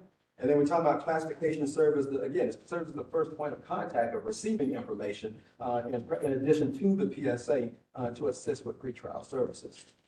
Justice Services employs presently, as you met, Missy, Corrections Program Development Coordinator, you know, one person. You heard about all those things that are going on. It's just one person. And then you get me coming in here saying, I want more, right? We want to look at workforce development. We want to look at reentry programming. We need more than one person to do this. So I have put forth, and I'm waiting for, again, the Division of Personnel Office to approve a second corrections program development coordinator. So that is, you know, we're waiting for that. Once I get that approval from the HR end, then we're going to post and try to fill immediately as well. As to administration, we discussed earlier in this presentation about the need for technology advancement. So we are looking, you know, right now, I've submitted paperwork to Division of Personnel. I'm waiting for them to approve, and we've worked in conjunction with our county IT department to develop and reclassify one vacant position to the position of a business solutions analyst position. So that's something that we're looking at advertising in the future shortly as well. That position, it is new. It will require Civil Service Commission approval as well. And then during feedback sessions, and again, we have the CJL report, staff expressed concerns about prior negative publicity concerning the jail and perceived lack of positive outcomes. You know, so recognizing their concerns and answering the question about, you know, again, what have we learned? We're looking to create community outreach specialists to assist with community engagement and recruitment. And this is something that I love what I see, you know, from other, you know, sheriffs and corrections agencies. Again, Miami-Dade was one, Broward Sheriff's Office was another, and they actually did a presentation at the American Jail Association conference this year on how they utilize their community outreach specialist positions to, you know, assist their respective agencies. So our focus is to, you know, ultimately be part of the community and not just report out. You know, so we're, you know, hopefully once I get those approvals, then we'll go ahead and advertise for those positions as well. Any questions on that? Last week, or maybe it was the week before, May 6th through the 10th, we celebrated National Corrections Officer Week and Employees Week. And you heard Major McKnight talk about this earlier. We had an outstanding graduation program for our for 13 new correction officers that we held at Memorial Park. We also used that time to pay tribute to our fallen correction officers, Henry Theory and James Stephen Hopkins II. And we also took time, if you see at that bottom picture, we celebrated and congratulated 5 new team members on their promotions to case manager, lieutenant, and captain positions. Again, this is some of the backfilling that's going on right now as we speak. You know, I think what will help us move forward is backfilling these positions and getting this train moving. So that's something that where we have, you know, interviews continuing next week, and then I believe also throughout the month of June. So that again, what you've heard today about vacancies, you will probably have a lower number when we, you know, meet in the future. So outstanding program. This is something we're going to do annually. St. Louis County Police Department, their honor guard, you know, helped and contribute to that program. So we want to again thank them for that. And I can tell you, folks walked away, at least in my opinion, and the comments that was said to me, very appreciative of this honor. And they should be honored, you know, like this. And we want to continue this. Even the promotional programs, we will continue this. as well. And then just one quick other matter that I want to bring up, in terms of the CGL report, in preparation for our next advisory board meeting, one of the things that I want to be able to do, is that by that time, having re-reviewed the, CGL report and then just provide a status update concerning each of the recommendations that was provided in terms of where we are, with completion or and some things have been completed prior to my arrival, but just want to get us back up to speed with that report so we'll know what has been completed and then what is still out there for completion. But Keita, just for our new board members, would you mind just very briefly talking about, hey, this is what the CGL report is? So the CGL report was a consulting firm that came in and just basically did an overview, a review of our St. Louis County operations, our jail system. I don't believe they touched on the community corrections area. And basically what they did, they have various standards that they take a look at and they follow, and then they, see how we're measuring up against those. It's almost similar to accreditation, AC accreditation. And as a result, they made some recommendations with respect to, here's what we're finding and here's some recommendations that, they think we can benefit from. And based on that, our agency at the time took a look at it, made some of the changes. And so now for me, it'll just be to see where are we with this at this point? What changes have been made? What changes are we currently in the process of making? And what is still dangling out there that we need to change? Then we'll go with the pretrial services dashboard. Yep, okay. I'm gonna share my screen.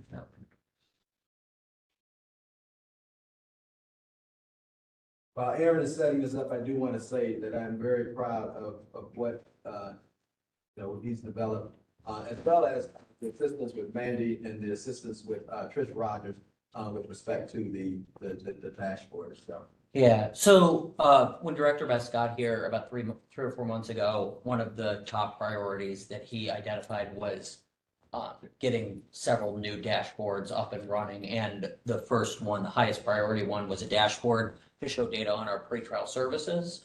And as Tim McBride mentioned, I just want to clarify, this dashboard, this new forthcoming dashboard, it's not up on the website yet, but it is to show data on the pretrial release population, the people who are on pretrial supervision, not in the jail, which is different than the people who are designated as pretrial on that main dashboard that goes over the jail population. So this dashboard is brand new. It is scheduled to, the county data team lead is going to look at next week, I think next week, Wednesday, at making the links active to be able to put it on the website, in which case we should be able to get it on the website within hopefully a week or two. So, but we wanted to present it at this board meeting first. I know it's real small on the screen in the room. Yeah, could we full screen on this computer, Able to blow it up on my computer Yeah. and see it, Aaron, just so you know, so I can read it. You can, but the people in the room, Oh, yeah, okay. it's really small. Right. Right. Upper right of your view. Well, right, I'm sure, okay, hang on.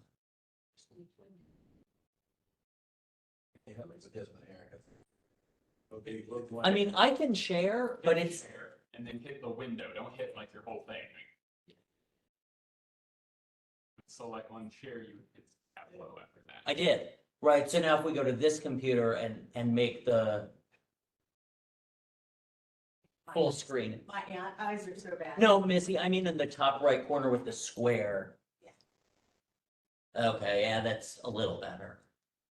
Okay. That's, Is there a better way to lay it out? Full screen view? There we go, perfect, okay. I would have practiced. Thank you. Okay, so, what you're seeing, and I know the screen up here is a little bit blocking that upper left corner, but, what you're seeing is basically 3 different rows of data. The first row, and I downloaded new data this morning to update it for today. The first row of windows shows the current population as of this morning, the 24th, of people who are on our pretrial supervision program. Again, these are not people who are in the jail, these are people who are on pretrial release. There's 313 of them, and they have an average length of days supervised of 267 days. It is also broken down by 3 different factors. PSA, yeah, so I think, is somebody else controlling that mouse? Yeah, that's a separate mouse, right, okay, yeah, sorry about that, just checking. So on the PSA risk level, we have it broken down if you hover over one of the little sectors. Yeah, can I? You don't want me with this. Thank you.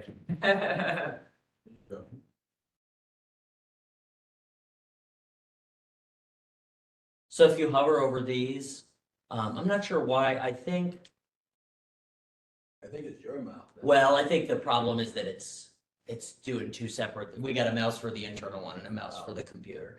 But if you hover over each of these, you'll see basically a sector that just shows which of these is, yellow is low risk, then low moderate, moderate high, and high. And then we have a gray sector that's for people we don't have a PSA on yet. We also have it broken out by race and ethnicity. So the little blue sector is Hispanic, and then the others are Black non-Hispanic and white non-Hispanic, and broken down by gender. So this is today's pretrial release population.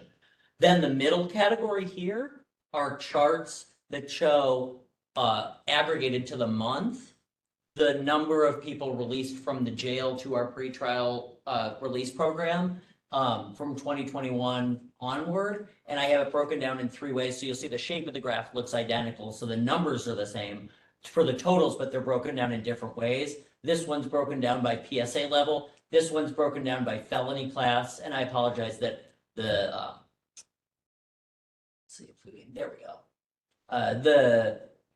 The like you get a pop-up here where it says, shows like class A, B, C, D, E. And then, let's see if I can just do this. Yeah, there we go. And then on here, I have it broken down by different types of charge. So guns, personal, property, drugs, etc. And then on the bottom row here, we just show some kind of miscellaneous stats about our historical pretrial release data. The bottom left corner is a tabulation of all of the successful pretrial release cases that we've had since the beginning of 2021. So there have been 622 people who have been successfully completed a pretrial release program, and it's broken down by a couple different factors there. And then in the bottom right, we have 2 different percentage metrics. Public safety rate is the percentage of people who do not get a new arrest as part of this. And appearance rate is the percentage of people who appear for court versus fail to appear for court. So this is kind of our ideal overview of everything about the pretrial release program. We did a handful of meetings, kind of taking lots of ideas and paring it down to what would fit best on one window, one kind of computer screen, and this is what we got. So I'm happy to answer questions and take suggestions because this is scheduled to go live hopefully within the next 2 weeks. And if I can. Oh, yeah.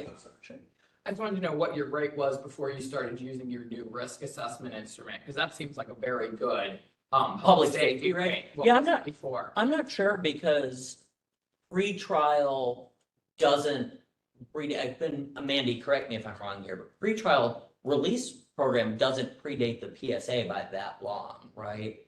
This is, I mean, I have the data here starting in 2021.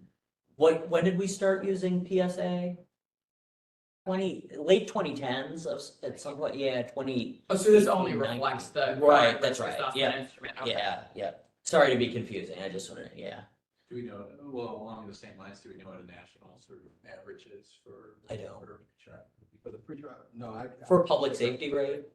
For appearance rate. Oh. Well, I will say this, because I was gonna touch on that. I don't have the national, but I will say for our appearance rate, that is a bit high in terms of the non-appearance. Okay, the 25% of non-appearance. But what this does is it shows that this is why, you know, we have some work to do with respect to, helping to improve, you know, pretrial here within Justice Services. And I say that, you know, in a good sense, because again, now we have data that can show us and give us a gauge of how what we're doing. So we just need to be able to take a look at what are some areas that we can improve in terms of what strategies we can put in play that could help with and assist the court with having folks appear in court. Because I do think the 25% is a bit high. I would say, you know, I would probably want to see that definitely below 10% or less. You know, but it is something that gives us a gauge to say, here's where we are. Now let's start talking some strategies to bring it down. And develop some benchmarks behind that. So that was the one point that I was going to bring up. So I'm glad that you brought up an appearance rate standpoint. Can I also bring up one more point about the appearance rate? We talked about this earlier this week, but there's a little bit of a selection bias in that number because I don't actually know that much of the details, but Dean Brumer, who does pretrial, was saying that like the people who are on pretrial are a pretrial release are people who may have already been more likely to fail to appear and like got put on that as an aftermath of such. And so I think So instead of personal recognizance, they're on pretrial. Right, that's release right. because they Yeah, haven't shown up that could be, before. yeah. Right. So it's not like, I mean, we still want to improve it, but I think like there's always going to be a certain sector in that red because of who the population we're selecting on. Yeah, I mean, I can see that, but I think still, you know, having done this for so many years, I think the information gathering to assess who's eligible for pretrial from the onset, I think could help with that in providing that information to the court. And therefore, I think that's one way of how we can work on getting that non-appearance down. I will also say some of the dashboards that we want to expand upon, for example, where PSA is concerned, because I think it's important for us to take a look at the release, look at further release based on risk. You know, how many of folks are getting out that are low risk? How many folks that are getting out that are versus high risk or moderate? And seeing, you know, what we're looking at in that area in terms of appearance rates as well. So I think there's ways we can still take a look at this some more and improve. But I think I hear what you're saying, what you just mentioned, Aaron, on that. Oh, I just wanted to bring that up. I'm not disagreeing. I'm just saying I thought that'd be a good thing to bring up, that there might be a selection complication. Yeah, I think I think by us improving our on the front end, you know, who's eligible for pretrial or who can meet pretrial, then that may help, you know, the court in deciding who gets pretrial. Well, I know we'll run a little short on time, so I don't want to go too much longer, but any other points? Yeah, and so I don't know, Alex, or Dr. Garza, sorry. Are we running late on time, or, you know, this is the point when I really get riled up because putting data on the screen, you know, I'm going to ask a lot of questions. Yeah, Tim, so we're pressing on 2 hours here, and I think I was trying to hold it like at 2 hours, recognizing that we have a lot of information to put out today. And I'm sure we can get there and I'm happy talk to do about it. it. I'm happy to meeting. And I noticed we just lost 2 of our voting members. Dr. Cunningham and Nina just left. So we may want to come back to this later, but so I'll keep this short, even though I probably have 30 minutes of comments. And Aaron I'll just say, number one, great work as usual, Aaron. Number two, I think this is very fascinating. And I think this is really, really helpful, and adds a really great dimension to the dashboards. And I applaud both you and Director Bess and whoever else worked on this, because I think this adds great dimensions in ways I'm not sure I completely understand yet, but I'm been on this board for a while, and I'm learning things in the last couple of minutes, and I'm not sure I'm going to have questions more about this. And my main comments are probably going to be this is why I think we're gonna need to come back to this. And I don't know whether, Dr. Garza, whether this should be done in a public meeting, and I always hesitate to ask for another committee meeting, but whether we should have another 30 or minutes or 60 minutes where, I, in a small committee, meet with Aaron and others to comment on this. My main comments are going to be about presentation, and just if you indulge me for 1 minute, it'll be about, anytime you do a dashboard like this, it's like thinking about the goals of the dashboard, the audience, and what's the purpose of the dashboard. I think this is going to have multiple purposes, and thinking about like, one audience is the council, another audience is the media, another audience is the public, and, what are you trying to achieve? And, what's the best message that you're trying to get across? Because I heard things that Director Best was saying, that Aaron was saying, that are really important that I didn't pick up on at first. I was focusing in on the wrong things on the dashboard. And that's, so that's my point, is I think we might want to, make sure we get the right things out on the dashboard so that we get the message out that we want articulated. Does that make sense? Right. Sure, I think, Yeah. yeah, I'm happy to do a private meeting. Okay. So Dr. McBride, how about if we do this? This meeting was mainly about orienting people to what justice services is. So I think in our next meeting, maybe we can carve out a little bit more time to go over this dashboard, because we typically have a little bit of buffer time in most of those meetings. We don't go the whole 2 hours. So, and I think Aaron is happy to meet with any of us individually, as long as I'm staring at my friend from the counselor's office, as long as we don't meet in forum. So we As long can as do that as well. Small group. Yes, Yeah. exactly. Does that sound okay, Yeah. Dr. McBride? Absolutely. Okay, thank you, sir. I forgot about that. This was orientation time, but, Yep, no, totally fine. and just the main point is this is great. Yeah, no, I think this is fantastic, and helping to visualize data is always good.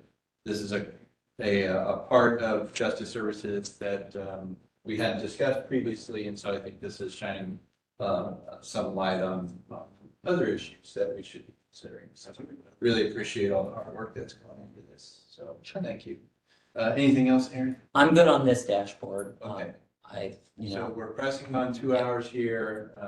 I try to be a stickler for timing. So in the interest of that time, I think I'm going to call an audible here, and unless I hear any negative reviews from my fellow board members, I think we're going to go ahead and skip over our closed session because that's going to take a little bit of time, and we can make that up in a future meeting. And again, the intent of this meeting was really for orientation. So if everybody's okay with it, I'm gonna postpone the regular dashboard that we go over as well until our next meeting. Unless anybody has any issues with that. I think we covered a lot of the issues in the regular dashboard already. I do have some things I can cover, but we can do that at the next meeting, and we can carve out more time then. That's fine. Yeah, I think that Sounds good. Okay, thank you, Eric. Yeah, sure. So let's move on down to agenda item number 11, which is hearing public comment. Any public comments? Okay. Fantastic. Thank you. All right, so we're down towards the end of the agenda here. To set the next board meeting and agenda items, one of the things that I brought up previously was our cadence for our meetings. We had previously been meeting every month, which I know wreaks havoc on my schedule. But I wanted to solicit some feedback from our fellow board members, and I've spoken with Director Best about this as well. Yeah, I think it might be advantageous to move us back to every other month of meeting. And some part of the reason is the data doesn't change a ton month to month, and so it's hard to sort of understand patterns and what is actually going on in the jail. And it gives the staff, frankly, a little bit more time too. To not be pulled away to be developing reports for the board. So that's my bias, but I welcome any thoughts from my fellow board members. I always support less meetings. Dr. McBride? So you're proposing a bi-monthly meeting? Yes, sir. And so that would be July would be the next one, yeah.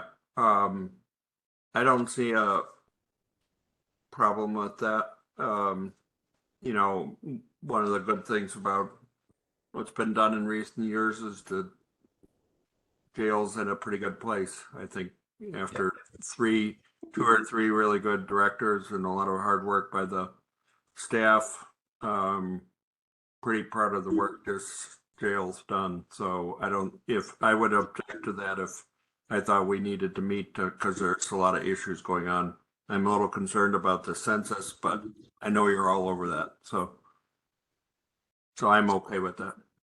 Okay, I'll consider that in the affirmative. So thank you, Dr. McBride. I believe this is in the bylaws, the meeting cadence. So It is. do we need to do a roll call on this? If it's in, I would think so, since it is in the bylaw. Okay. We can- sorry, I would think so, since Okay. that would be, Where's Jen? Or Laura? Yeah, Oh. I concur. you. so can we go ahead and do that? Okay. So, do you want to propose a Yes, change to the bylaws? I'm sorry. Yes, thank you. Sorry. So a motion to move our meeting schedule from monthly to bi-monthly. Until we decide on changing. If we decide. I'll second that. Do we have a quorum to be able to agree to that? We do, We do. as long as you don't drop off, Dr. McBride. Do you want to take a roll call vote, or do you want to just do? Yeah. Okay, Dr. Garza, Yes. Ms. Rios, not here. Dr. McBride, Yes, Dr. Cunningham, I believe she left. yeah. Ms. Bozeman, Yes. and Dr. McGuire. Yes. Okay, motion passes. All right, thank you all. So the next meeting will be I believe it's always the fourth Friday of. Right, yeah, it's on my calendar for July 26th. July 26th, thank you. And again, if anybody has any agenda items that they want to bring up, feel free to contact Penny, myself, or Director Bess. If there's anything for that July meeting that we want to discuss. So Dr. McBride will already make a note to make sure we carve out some time for the dashboard. To make sure it's best. There might be another new one by then. Yeah, exactly. So thanks. Okay, before we adjourn, I just want to publicly thank Director Best and his staff for all the hard work. I've learned a lot of stuff that I didn't know. So thank you for that. I truly believe, I'm not just saying this because I'm on the board, that this is, there's been some incredible work done. You should really be proud of all the really significant work that's gone on. So please extend the board's thanks to your staff as well. Any comments from my fellow board members? Ditto. Very informative. Yeah. Please, the organization will be here. To see the people and maybe you're directly, so, yes. Great meeting. If there is a request for tours, we have two board members here that are new to the board, so I believe that it would be fine for them to take the tour. Missy recently took me and the rest of the faculty at SLU on a tour, so I'm happy to go on another one, but I have been on a tour. Sounds good. All right, with that, can somebody make a motion to adjourn? Move to adjourn. Yep. Second. All in favor? Aye. Aye. Aye. Opposed? Okay. We are adjourned. Thank you very much. Have a good day. Later.